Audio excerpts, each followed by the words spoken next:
Hello bachcho, let's read this question. So the question says, how had peasants and tribals participated in the non-cooperation movement in different parts of India? Explain. यहाँ पे हमसे पूछा गया है कि India के अलग अलग पार्ट्स में, डिफरेंट पार्ट्स में नॉन कॉपरेशन मूवमेंट में पीजेंट्स और ट्राइबल्स ने कैसे पार्टिसिपेट किया, एक्सप्लेन कीजिए। Let's see the key concept. Key concept is various participants of non cooperation movement. हम देखते हैं कि जो नॉन कॉपरेशन मूवमेंट था वो एक नेशन वाइड मूवमेंट था और उसमें अलग अलग रीजन के अलग अलग क्लास और कम्युनिटी के लोगों ने पार्टिसिपेट किया था। Let's see the answer. First point is participation of peasants. Peasants का participation. The peasant movement was against the talukdars and landlords. They demanded reduction of revenue, abolition of bekar, redistribution of land, and social boycott of oppressive landlords. In many places, Nai-Dobi Bandhs were organized to deprive the landlords of the services of barber, cobblers, washermen, etc. In Awadh region, Awadh Kisan Sabha was organized and led by Baba Ramchandra to protest against the landlords. अब जो peasants movement था वो majorly landlords के against था। उनकी क्या demands थी? वो रेवेन्यू कम करवाना चाहते थे। जो पीजेंट से लैंड रेवेन्यू एक्सेट्रा लिया जाता था वो बहुत हाई था, तो उनकी पीजेंट्स की मेजर डिमांड थी under the non cooperation movement कि रेवेन्यू कम किया जाए। सेकेंड था अबॉलिशन ऑफ बेगार। अब बेगार जो सिस्टम था एक बाउंडेड लेबर सिस्टम जिसमें कि उनको बिना पे के लैंडलॉर्ड्स के लिए काम करना पड़ता था, वो इस सिस्टम को भी ख़त्म करवाना चाहते थे। थर्ड था रीडिस्ट्रीब्यूशन ऑफ लैंड। अब लैंड जो था उसका इक्वल डिस्ट्रीब्यूशन नहीं था विलेजेस में।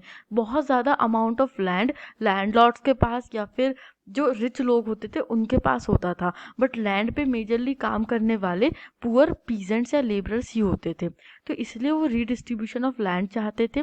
Social boycott of oppressive landlords. अब जो ऑपरेसिव लैंडलॉर्ड्स थे वो अपने पैसे के दम पे, अपने रुतबे के दम पे सारी सर्विसेज ले लेते थे, तो एक सोशल बॉयकॉट भी डिमांड किया गया था इन लैंडलॉर्ड्स के अगेंस्ट।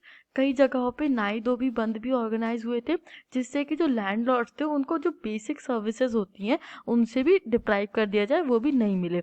और अवध रीजन में अवध किसान सभा का ऑर्गेनाइजेशन होता है जो बाबा रामचंद्र लीड करते हैं, और ये मेजर ऑर्गेनाइजेशन होता है अवध किसान सभा का जो अगेंस्ट होता है लैंडलॉर्ड्स के और पूरी तरीके से नॉन कॉपरेशन मूवमेंट को लीड करता है against the landlords. Second part is participation of tribals. Tribals ने कैसे पार्टिसिपेट किया था? Tribals protested against the restrictive forest laws of the government. In the Gudem Hills of Andhra Pradesh, militant guerrilla movement spread in early 1920s under the leadership of Alluri Sitaram Raju. The Gudem rebels attacked police station, attempted to kill British officials and carried on guerrilla warfare for achieving Swaraj. अब जो tribal movement होता है, participation of tribal, उसको भी देख लेते हैं। Tribal areas में मेजर डिमांड होती है, मेजर जो प्रोटेस्ट होता है वो रिस्ट्रिक्टिव फॉरेस्ट लॉज के अगेंस्ट होता है। अब ये जो फॉरेस्ट लॉज होते हैं वो लोगों को फॉरेस्ट एरियाज में एंटर करने से रोक देते हैं, और इसकी वजह से जो ट्राइबल पीपल होता है उनकी लाइफ को बहुत इम्पैक्ट पड़ता है, क्योंकि हम क्या देखते हैं कि ट्राइबल लोगों की तो लाइवलीहुड ही डिपेंडेंट होती है फॉरेस्ट पे, तो उनका जो मेजर फाइट होता है वो फॉरेस्ट लॉज के अगेंस्ट होता है जो गवर्नमेंट इम्पोज कर देती है। अब गुडेम हिल्स में, आंध्र प्रदेश के गुडेम हिल्स में जो गुडेम ट्राइब्स होते हैं वो मिलिटेंट गुरिल्ला मूवमेंट करते हैं अगेंस्ट